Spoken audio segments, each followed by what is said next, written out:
Welcome into the Sports Objective podcast as we continue on with our 50 Pirates in 50 Days series. And we're very excited now to catch up with a guy who played for the Pirates from 1981 to 1984, Norman Quick. Norman, welcome into the show. Thank you. I'm glad to be here. Absolutely. We appreciate your time. Looking forward to taking the trip down memory lane and talking about your years in the purple and gold back under Ed Emory. So let's just start right there. I know you're from Laurinburg, Scotland County High School, a lot of tradition in high school football in that area. And so talk a little about your high school career and your recruitment to ECU and some of the options you had coming out of Scotland. I was at a Scotland High School, which was coached by Mike Dubas, who was a very successful coach in North Carolina, had over 300 wins, and learned a lot of toughness from him, and came from a good program. Matter of fact, we had three guys that signed out of my class to East Carolina. Tony Smith and Jeff McGee both signed from Scotland High School the same year I did. So there were three of us that went to East Carolina in that year. So which coach on Coach Emory's staff was handling your recruitment? Bob Sanders. He recruited our area. Great guy. Okay. And so coming out of Scotland, in addition to the Pirates, what other opportunities did you have on the table? At the time, I narrowed it down to Duke and East Carolina. I went and visited to East Carolina, and I just loved it. Had a great time. Matter of fact, John Floyd, he was my host, and I had a great time, and it was like a family there, and I loved the atmosphere, and so I chose East Carolina, which I thought would probably be a lot easier education than Duke University. That's one of the things we've heard from your former teammates, and that's as far as Ed Emory and his wife Nancy. That's what we heard. Just remarkably funny stories and just stories about that family atmosphere and how they were tough to say no to, and they were a good combination. Oh yes, he had a wonderful wife, Nancy. She treated us like we were her sons, and she was always around and would do anything for you. I can remember one time I was having a splitting headache, it was sinus, and she brought me some sinus medicine. She's just a great person. And he was too. He was a great recruiter, and he'd do anything for you. And everybody respected him and loved him. We just loved him as a coach and as a person. So coming into the program during those years, obviously Pat Dye had left a couple years prior after a whole lot of success with the East Carolina program. But Coach Emory taking over, an alum, he had played there in the 50s, and that's what Coach Emory, like you said, just so beloved by the fan base. And he was so passionate, and I'm sure we'll get into some of those stories here in a few minutes. But during those years, I mean, obviously during the 70s, we've been playing the four in-state ACC programs, but starting, I guess, in Coach Emory's tenure, we started picking up the likes of Miami, Florida State, Missouri, Florida, Pittsburgh, a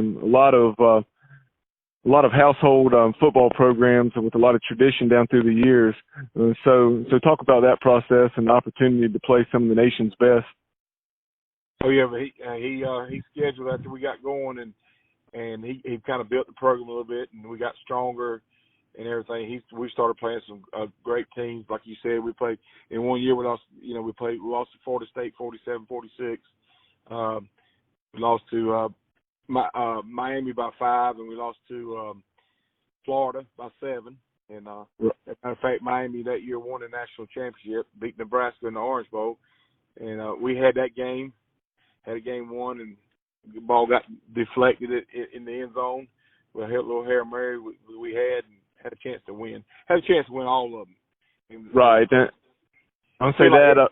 I'm sorry, I didn't mean to interrupt. It seems like every one of the games that we lost, sometimes you say we got sour grapes, but complain about referees. We had some bad calls in two of those, in two of those games, in the Florida game and the Florida State game, which were, that hurt us, that we never saw, could never find on film where they're committed and stuff like that. So. Right, and say the one you referenced, I know the Florida State game, it was Kevin Ingram fumbled and he was down, and then in the Florida game, there was a rule that was applied in that situation for the penalty that no longer exists, pass interference away from the football. So I mean, we picked off a pass, and then they called pass interference on the opposite side of the field. And just go ahead. What were your thoughts on that? You hit it right on the nose right there. But the Florida game, actually, there was some other calls that were bad. I know one time they had a big drive that we stopped them, and we had them stopped, and they called a late roughing the passer call, and which that again, that was one that was kind of suspicious, and we never saw it on film. There's a lot of things in that game that kind of that hurt us, that was out of our hands. That's what. With that tougher schedule, you saw a definite progression. 5 wins in 80, and then I think it was 5 and 81, excuse me, and then 7 and 82 before that 83 season that we were referring to, where we're 8-3, but so close to being unbeaten. Oh yes, we were 13 points from being unbeaten, and that was just a great team, man. We were all of us were so close, and it was there was workman type attitude with hard hats, and it's just we had a lot of talent, but I think we outworked people, and we out in the weight room and on the field, we had a lot of good players, just a lot of good players. Speaking of outworking people, you created a nice segue for me, because the next thing I was going to ask you is about the old was it roller rink that was the weight room under Coach Mike Gentry? Oh yeah. Yeah. So talk about that weight room and just what you guys were able to accomplish both physically and mentally, and how important that was to the success that was had. Mike. Speaking of Mike Gentry, he was he is probably one of the top, if not the top, strength coaches in the country before he retired, and we were very lucky to get, that was one of Coach Emery's best hires by far, which is a big turnaround to our program. But got all these fancy weight rooms nowadays, and we had nothing like that. But that was when we got that place, it was so big, and you had one side that you could do your plyometrics or your agilities or something. The other side we could lift weights. It was a great place for us. I mean, it was a great place, and we thought we were in a Taj Mahal in that weight room, which won't compare to the weight rooms nowadays. But the weight room was a big part of our success, and Coach Gentry, like I said, was probably one of Coach Emery's best hires. Right, and I can imagine, obviously that was when I was very young, so I never had the opportunity to see it other than that 1983 highlight video that's on YouTube, and we can put that out on our social media on at the Sports OBJ for our listeners, but yeah, so looking at that, the place probably had a whole lot of square footage, huh? Oh yeah, it did. Very a lot of square footage. Yeah, we were very lucky to get that. I think the Hallows, I think they kind of like donated to us or gave it to us at a cheap price. I don't know all the details, but they had a big part. The Hallows had a big part in that. Us getting that weight room. Right, and the Hallows that you referenced, of course, is Lou Hallow, that was an excellent player for the Pirates and small college All-American back in the 50s. So a lot of Pirate history there, like you said. But that's a great example. It doesn't have to be nice; it just needs to be functional. And I recall back a few years ago, I want to say it was during the Skip Holtz era, so several years ago now. It doesn't seem like it's been this long, but I think we had some renovations going on in the Murphy Center and that sort of thing. And the guys were working out in an old building, like a maintenance shed, basically over there by what is now the women's soccer and lacrosse stadium. And so it was kind of like what you guys experienced, because I remember them talking about how hot it was in there with the just the tin building and stuff. Oh yeah, but you say what the weight room wasn't that much, but it was big to us. I mean, it was nice, and back then it was probably as nice as a lot of places. It's just nowadays how much has changed. The facilities and places have changed, but we were proud of that weight room, and the weight room was actually air conditioned. A lot of other places wasn't air conditioned. Okay. Yeah, I didn't realize that. The way some of your teammates had described it, I thought it had no AC. Yeah, we now our dorms and our field house, our field house is still there. Scales field house is still there. I see it. I said that's where we did. Yeah, it's changed a lot, and Coach Houston's doing a great job trying to bring back that Pirate pride, and hopefully we can be successful again. So during your career, we've talked about some of the specific games and stuff. As far as the team as a whole, individually, I know you played guard opposite Terry Long, who went on to play for the Pittsburgh Steelers for several years in the NFL. So talk about that. Talk about playing alongside Terry Long. Oh, it was great, man. Terry was a great player. Terry fit right in with us. He came in as a nose guard, and he actually didn't do very well at nose guard. I can remember a story. He going to Florida State, and he's playing nose guard, and he didn't play nose guard half as good as he did offensive line, and he kind of got beat up a little bit. And they say, he was on the sideline. They said, Terry, you got to go back in. He said, I can't find my shoe. And we think he hit his shoe, so he had to go back in. And when I tell you what, when they changed him to guard now, that was a different story, because he was a heck of a ball player. We had up front. We had some good players. John Floyd, Tim Dumas, Chief Robinson, and we had a lot of good players. We had backup players, and Greg Thomas's, the Rich Autry's, and Mac Powers and Paul Hogan. We had some good players. That all the players, and we got along, man. And our offensive line coach was Coach Zernhelt, and we all loved him. At times we hated him, but we respected him and we loved him to death. But he was, he was a big part of our success also. No doubt about it. And that's what. Obviously, those teams were built on running the football. You guys were running the option with Kevin Ingram and having the likes of Ernest Biner and Jimmy Walden and just a boatload of running backs. We had. Go ahead. Kevin Ingram was a phenomenal quarterback that we got from Villanova, and we out recruited Oklahoma for him.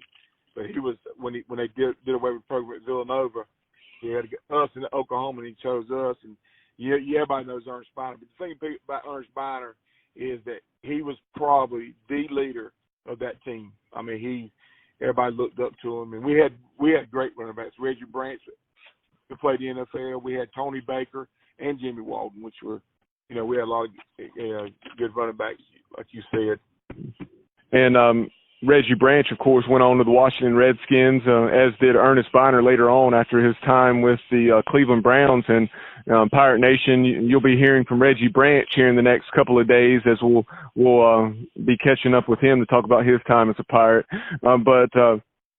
So did you have a favorite game or favorite memory? Obviously, during that '83 season, there were a lot of possibilities. But as far as you individually, did you have a game that was your best or favorite that really stood out?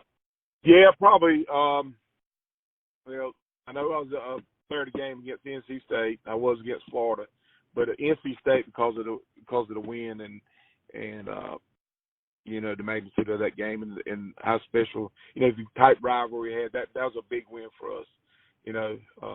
Along with Missouri, I had a lot of good times, man. It was just, the Florida game and the Florida State game is memorable, but the only bad thing about it is we lost. So, you can't be one of my favorites when you lose. But the NC State probably was my favorite. I mean, that was a big win, and there's more people than watched any football game in the state of North Carolina, and the place was packed, and Pirate Nation was out, and it just, after the game, was just everybody on the field. It was so exciting. I can remember that. I'll remember that forever.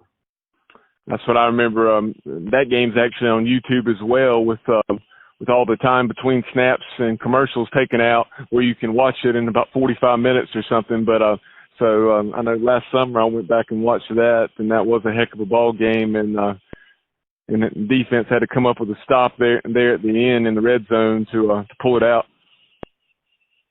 Yep, our defense played great all year. I know the first game they were getting criticized, but they came on and probably is one of the top defenses in the country. We had a lot of talent, a lot of talent on that team. Right.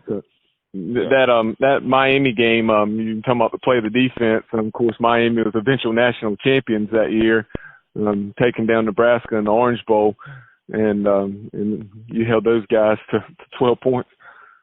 Oh yeah, you're right. That was amazing. Especially Bernie Kosar, he ended up being an All-Pro in the NFL also, and we held him. So, I'm sorry. Go ahead.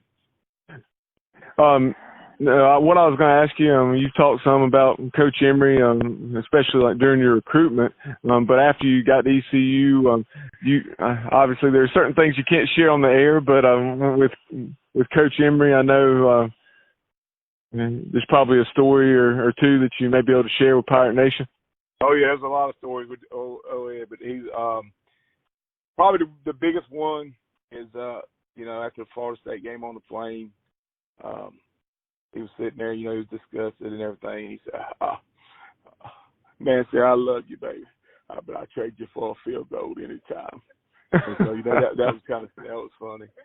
And also, when we were at Duke one time, and Duke had a lot of nice towels after the game that we dried off with. They were plush.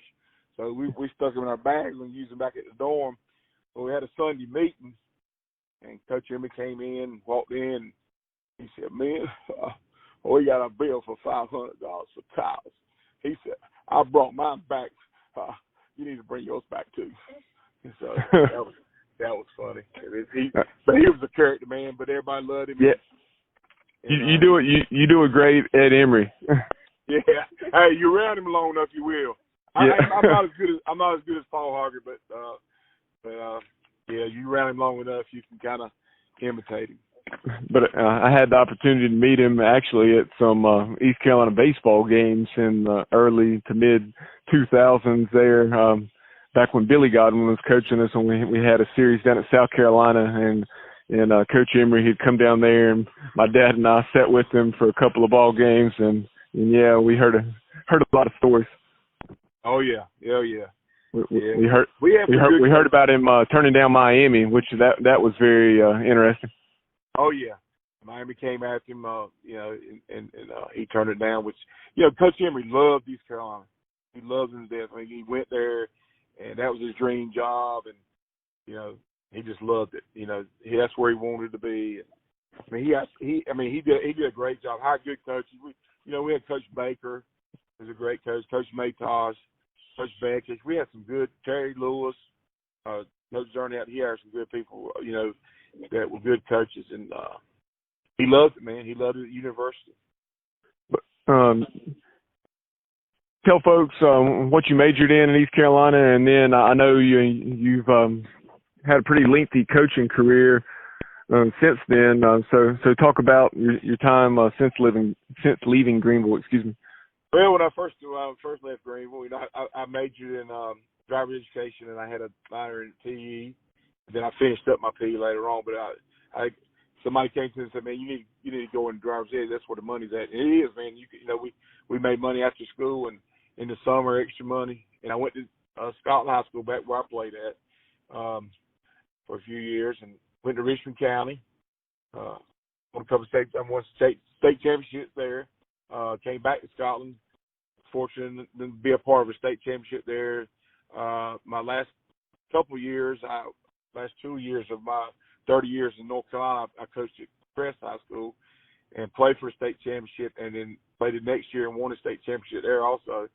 And then I went to Dillon, was a part of 2 state championships, and so I've been after North Carolina retired after 30 years and came to Dillon for 3. Now I'm at Carolina Forest for the last year and this year.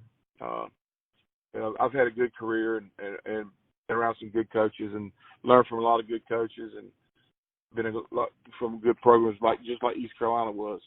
And I'm an East Carolina man now, and I love the Pirates. So being at Carolina Forest, kind of a connection there. Mason Garcia, a very highly regarded quarterback who committed a few weeks back, or maybe even several weeks back now. But I know that was something that was very exciting. Oh yeah, it was very exciting, and I get blamed for around here that I made him go that way, which I didn't. I've 35 years of coach, I've never told a kid where to go because it needs to be his decision. Because if I tell him to go there and he's not happy, then he comes back to me. But East Carolina did a great job recruiting. Coach Dahl, he was with the old staff, and he continued on this year. And Coach Tesh, Coach Kirkpatrick, and those guys did a great job. And Coach Houston also did a great job recruiting him.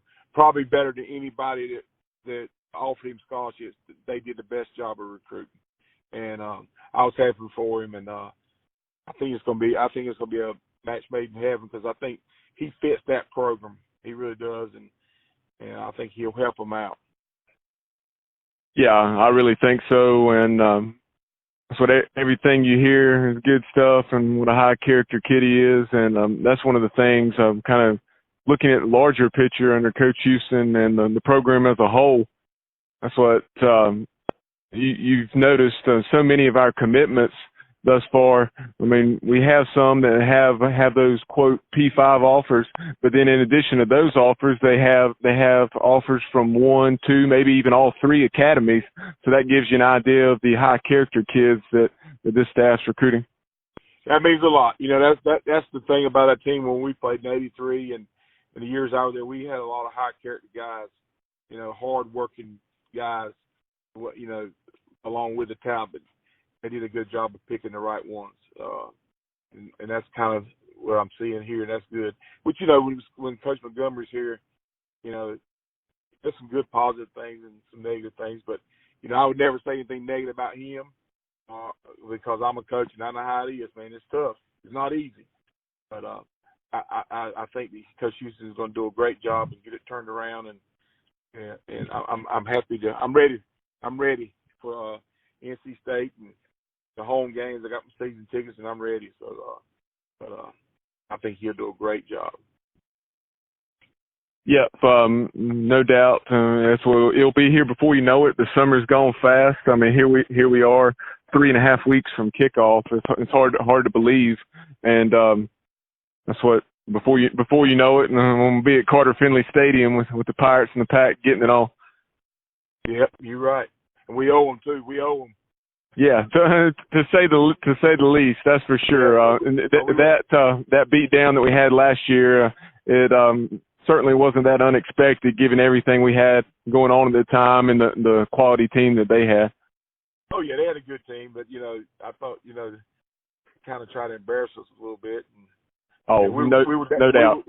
We were playing with a butter knife instead of some with pistols and bullets because we had a lot of injuries and it was the last game of the year and our season was over and they kind of run it up on us a little bit, but that's the first time he'd beat East Carolina, so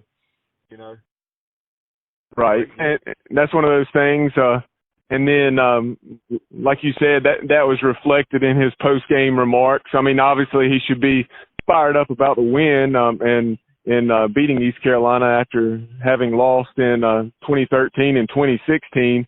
But with that, in my opinion, he didn't. I thought he could have been proud of the win and not necessarily talking about breaking the hook off and all that stuff. But to each his own, and oh yeah, and it is what it is, and that's what hopefully we'll go up there and give him something to think about this year. We'll see how it goes. Yeah, I hope so. Yep. But Norman, we really appreciate your time. Thanks so much for coming on with us. Enjoy the rest of your summer. Best of luck to Carolina Forest this year, and we hope to see you around Greenville or wherever the Pirates are playing. Hey, I really appreciate it, man, and go Pirates. And Norman, I know that you had a special thing that you want, a very special thing, the fact that your daughter played for East Carolina, right? Oh yeah, that was special, man. You know, keeps the Pirate blood in the family. She was fortunate enough to start at second base there for them and play for a wonderful coach and Coach Oliver, and had a good career. And then she ended up marrying a baseball player, Jacob Wolf, on the baseball team. So they just got married about 3 weeks ago. So got another Pirate in the family. So it's something special. It really is. That is special to have them, and hopefully we can have. I guess you're waiting on little Pirates, more Pirates for the. Yeah. Can we get more Pirates from your family? Yes, sooner or later we will. Actually, we will. Yep. It sounds like there's a good pedigree there for Pirates, and obviously for football, baseball, or softball. Oh yeah, definitely, most definitely. Yeah. That's fantastic, and I know that the family. You guys come back to all the games, I think. Oh yeah, we got season tickets. I go with another player, John Ford, and his family, and then my wife and me, and my daughter and Jacob got season tickets all sit together. Yep. Well, you know, Coach Houston wants all the players to come back. So if you're a former player, please go to games, and obviously I know you do, and he wants y'all to know that you're invited to practice and to be with the team. I know some previous coaches didn't like that, but he made that very clear at our Independence Bowl party that we had for the 78 team, and he's been very vocal about that, including I know Coach Dahl and different ones are reaching out to, I don't know if you've heard from them, but former players are reaching out to them to try to get more people involved. Sounds like you already are, but if you can tell our former football players, we'd love to have them back, and really we want you guys to be appreciated. Yeah, I'm definitely going to do that. I've met Coach Houston and his staff. I've been at some practices, been to the clinic. They came down and recruited Mason Garcia, our quarterback here. So. Oh yeah. So yeah, I'm looking forward to it. That's good. That's real good for them to do that. I think his involvement with the alumni involvement is great. Especially when we have, Kyle, we've had so many great players over the years, like Norman, that there's tons and tons of great players that we have a rich tradition and legacy that we need to honor that. And Coach Houston, with that wall near the locker room, that he's going to have the history of the program and different things they're doing, it really is a great time to be a Pirate. Oh, most definitely. Sure. Yeah, I'm looking forward to it. Well, thank you, Norman. I appreciate it very much for being a part of 50 for 50 Pirates in 50 days. And I'll tell you what, I think just like with your teams in the early 80s, we're going to see winners again in Pirate uniforms. I hope so. I'm looking forward to it, and I appreciate y'all having me on. That was special.